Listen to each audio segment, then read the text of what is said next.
जय श्री कृष्णा। राधे राधे साथियों।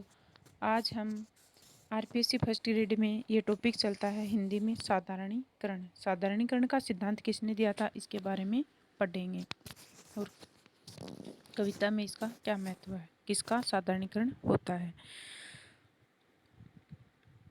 साधारणीकरण का सिद्धांत दिया था बटनायक ने। तो एक बात तो ये ध्यान में रखनी है कि साधारणीकरण का सिद्धांत किसने दिया, बटनायक ने। कालांतर में अभिनव गुप्त ने भी इसका समर्थन किया, बाद में समर्थन किया अभिनव गुप्त ने। बटनायक ने रस निष्पत्ति के लिए साधारणीकरण को आवश्यक माना है। तो बटनायक ने रस निष्पत्ति के लिए किसको आवश्यक माना है, साधारणीकरण को।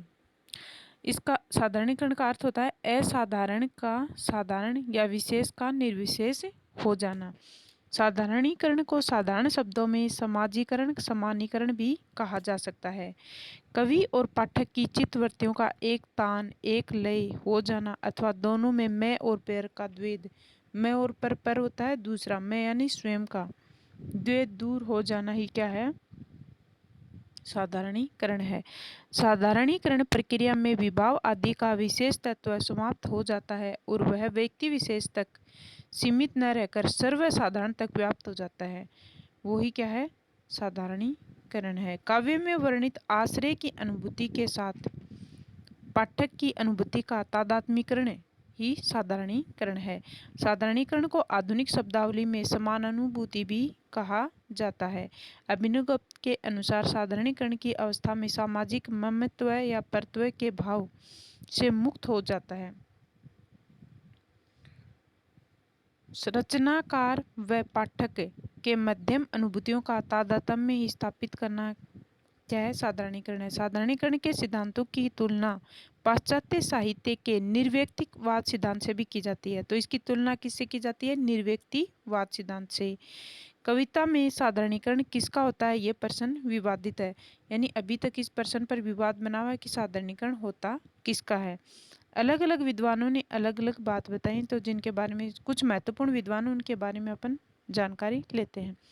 बाबू गुलाब राय क्या कहते हैं, मनुष्य के संबंधों का साधारणीकरण होता है। बटनायक कहता है विभाव आदि का साधारणीकरण होता है। अभिनव गुप्त क्या कहता है, विभाव आदि के स्थायी भाव और सामान्य की अनुभूति का साधारणीकरण होता है। विश्वनाथ और श्याम सुंदर दास कहते हैं आलम्बन आश्रय व पाठक का होता है। विश्वनाथ श्याम सुंदर किसका बताते हैं, आलम्बन आश्रय व पाठक का साधारणीकरण होता है। रामचंद्र शुक्ल ने बताया है कि आलम्बन धर्म या आलम्बनत्व का साधारणीकरण होता है। तो आलम्बन का किसने माना साधारणीकरण, रामचंद्र शुक्ल ने। नगेंद्र ने कहा कवि की अनुभूति का होता है। और गणपति चंद्रगुप्त, तो नगेंद्र और गणपति चंद्रगुप्त ने तो क्या माना है, दोनों ने कवि की अनुभूति का साधारणीकरण होता है। रामचंद्र शुक्ल ने आलम्बन धर्म का।